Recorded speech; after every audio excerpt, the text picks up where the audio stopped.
Simülasyon hipotezi, dünyadaki her şeyin bir simülasyon olabileceğini öne süren çarpıcı bir düşünce. Bu teoriye göre, biz insanlar bir bilgisayar simülasyonunun parçasıyız ve gerçekliğimiz aslında hesaplamalardan ibaret olabilir. Felsefi kökenleri çok eskilere dayansa da, bu fikir modern zamanlarda özellikle 2003'te filozof Nick Bostrom'un geliştirdiği simülasyon argümanı ile dikkat çekti. Bostrom, bu argümanı 3 temel olasılık üzerinde kurar. Birincisi, gelişmiş medeniyetlerin simülasyon yaratma kapasitesine ulaşamayacağı. İkincisi, bu tür simülasyonları yapmama kararı alacakları. Ve üçüncüsü, büyük olasılıkla bizlerin zaten bir simülasyonda yaşadığımız.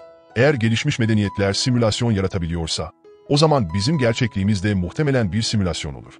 Bu düşünce aslında eski zamanlardan beri felsefecilerin ilgisini çekmiş bir konu. Antik Çin'deki Zhuangzi'nin kelebek rüyası, Yunan felsefesindeki Platon'un mağara alegorisi gibi birçok örnek, gerçekliğin yanılsama olabileceği üzerine tartışmalar yapmıştır. Descartes bile bilincin simülasyona dayanıp dayanamayacağına dair şüpheci düşünceler geliştirmiştir. Bostrom, bu hipotezi daha da genişleterek, bir medeniyetin simülasyon yapma olasılığını güçlendiriyor.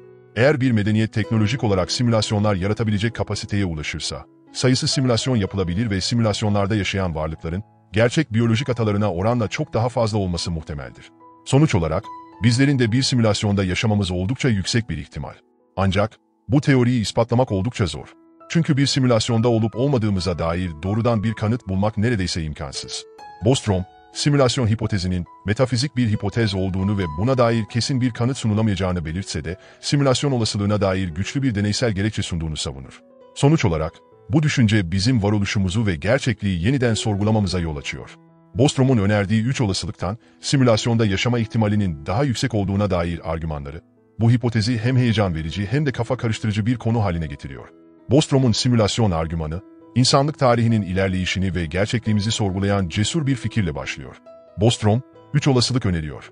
Birinci, insanlık, simülasyon yapabilecek teknolojiye ulaşamadan yok olur. İkinci, insanlar bu teknolojiye sahip olsa da, simülasyon yapmayı tercih etmezler. Üçüncü, biz aslında bir simülasyonda yaşıyoruz.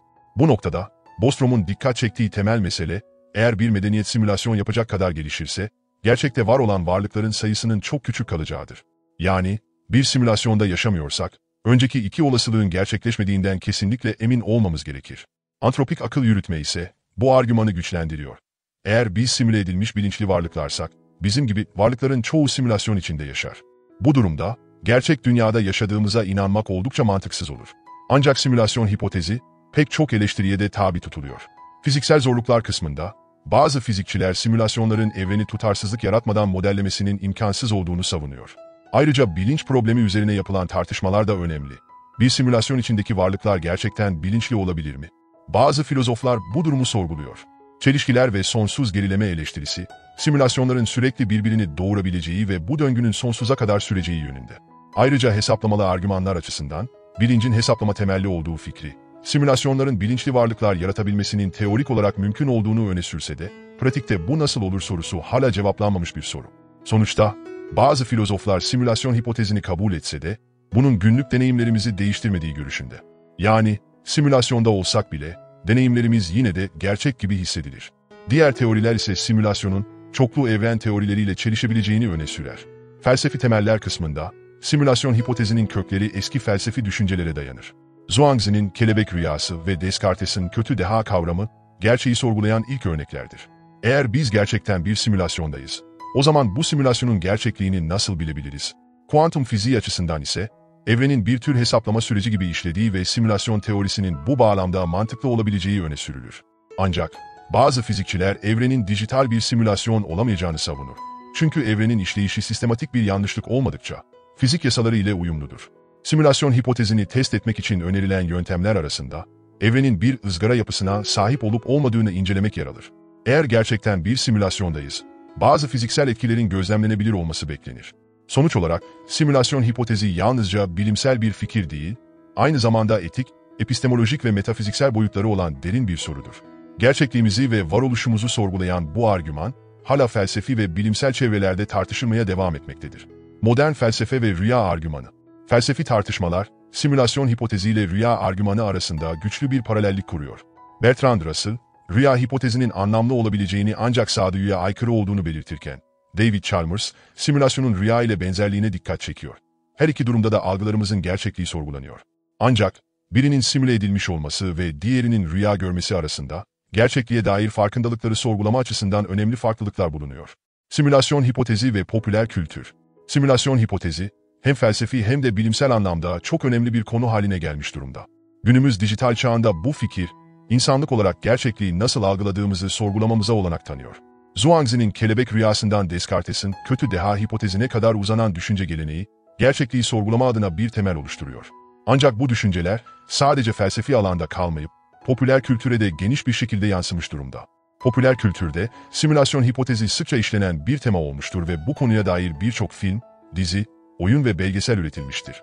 Özellikle The Matrix, 1999 gibi kült yapımlar, yapay zekaların yönetimindeki simüle edilmiş dünyalarda yaşayan insanları konu alarak, gerçeklik ve bilinç üzerine derin felsefi sorular sormuştur. Bunun dışında, No Man's Sky, 2016 gibi video oyunları, oyunculara simüle edilmiş evrenlerde keşif yapma imkanı sunarak bu tema üzerine düşünmeyi teşvik ederken, Simülasyon Hipotezi, 2015 gibi belgesellerde bilim insanları ve filozoflar tarafından evrenin bir simülasyon olma olasılığını sorgulamaktadır. Ayrıca, Doctor Who ve 1899 gibi diziler, simülasyon dünyalarının sınırlarını ve gerçeklik algısını keşfeden yapımlar olarak popüler kültürde geniş bir yer edinmiştir. Bu eserler, simülasyon hipotezinin hem eğlenceli hem de düşündürücü yönlerini farklı anlatım biçimleriyle izleyiciye sunmaktadır. Simülasyon hipotezinin yükselmesi. Simülasyon hipotezi, yalnızca eğlencelik içerikler değil, insanların evreni ve gerçekliği nasıl anladığına dair derin sorular sorar. Bu eserler, evrenin temel yapısının yapay olup olmadığını sorgulamamıza yol açarken, aynı zamanda yapay zekanın ve teknolojinin insan hayatındaki rolünü tartışmaya açmaktadır. Popüler kültürdeki simülasyon temaları, insan bilincinin ve gerçekliğin doğasını sorgulayan bir düşünsel yolculuk başlatmaktadır. Sonuç olarak, simülasyon hipotezi, hem felsefi hem de bilimsel açıdan derinlemesine tartışılan bir konudur. Popüler kültür bu temayı benimseyerek, izleyicilere ve oyunculara, gerçeklik ile simülasyon arasındaki farkları keşfetme ve insan bilincinin doğasını sorgulama fırsatı sunuyor. Bu tartışmalar, bizi gerçeklik hakkında yeni düşünme biçimlerine sevk ediyor.